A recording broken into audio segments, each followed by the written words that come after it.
Sayu is often overlooked, but her unique abilities make her a great addition to Anemo teams.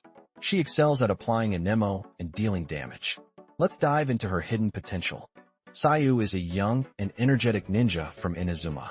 She's a skilled dancer and uses her agility to quickly move around the battlefield. Sayu's vision is Anemo, and she wields a powerful claymore. Her skill applies Anemo and deals damage, while her burst deals massive damage and applies Anemo. To maximize Sayu's potential, pair her with Anemo characters like Sucrose or Vinny. This creates powerful team synergies and enhances your team's overall damage output. For optimal performance, focus on building Sayu's Anemo damage and skill cooldown reduction. Choose artifacts and weapons that enhance her abilities and playstyle. Thanks for watching. Don't forget to like, comment, and subscribe for more Genshin Impact guides. Join our community to stay up to date on the latest Genshin Impact news and strategies.